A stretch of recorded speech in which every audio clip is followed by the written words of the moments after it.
Assalamualaikum warahmatullahi wabarakatuh. Barusan saya mendengar Gempar Channel yang bercerita 9 risalah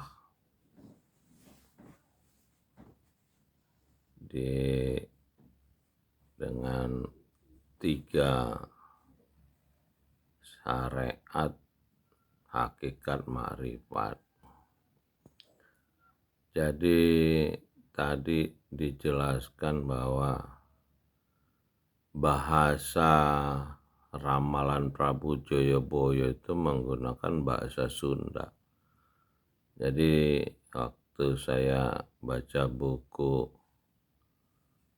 Wali Songo yang saya beli di penjual buku bekas di kampus ISI Yogyakarta, itu bercerita bahwa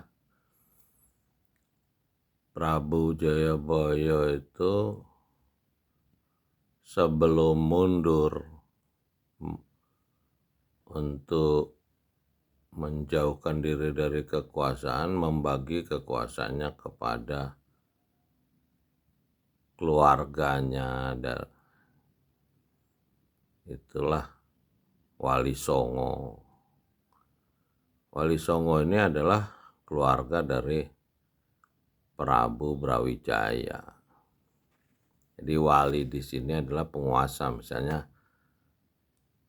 Cinbun, Raden Patah itu adalah yang melanjutkan Majapahit. Dia masih pakai Majapahit ketika dia diberi wilayah Demak oleh Brawijaya. Begitu juga yang lain-lain sampai Sunan Bonang di Surabaya, pelabuhan Tanjung Priok itu Sunda. Karena keluarga Majapahit itu adalah keluarga Sunda.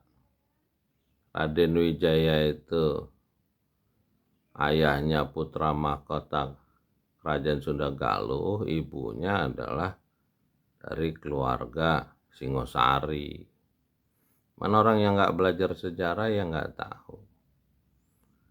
Nah, mundurnya Prabu Brawijaya itu karena dia melihat moralitas itu hilang. Itulah yang dibilang sabdo palon, karena orang udah berambisi dengan kekuasaan. Nah, 500 tahun setelah dia mundur, jadi dia mundur tuh karena akan ada kekuasaan yang Ya'jud Ma'jud ini, karena orang-orang Islam yang masuk ke Nusantara ini adalah orang-orang Islam yang dari Spanyol, Andalusia. Yang di Andalusia itu adalah Islam yang syariat yang dari Eropa, yaitulah Toreko. Jadi masuknya Islam ke Nusantara ini adalah Islam Eropa, Islam Toreko. Inilah Prabu Brawijaya dengan sabdo palon. Sabdo palon itu adalah nurani, ayat-ayat nurani yang ada di kitab Iqra yang kita baca di dalam diri kita, ruh kita. Nah, kitab Iqra ini memang udah nggak dibaca lagi oleh umat manusia ketika abad 14 Nusantara itu masuknya Torekoh. Nah, 500 tahun setelah itu, ya seperti hari ini kita bisa lihat kasus moralitas dari Fufu Fafa dan seluruh elemen bangsa ini moralitasnya hancur, baik di birokrasi, di masyarakat. Nah, inilah yang kita akan bangun kembali, yaitu arsitektur moral Indonesia.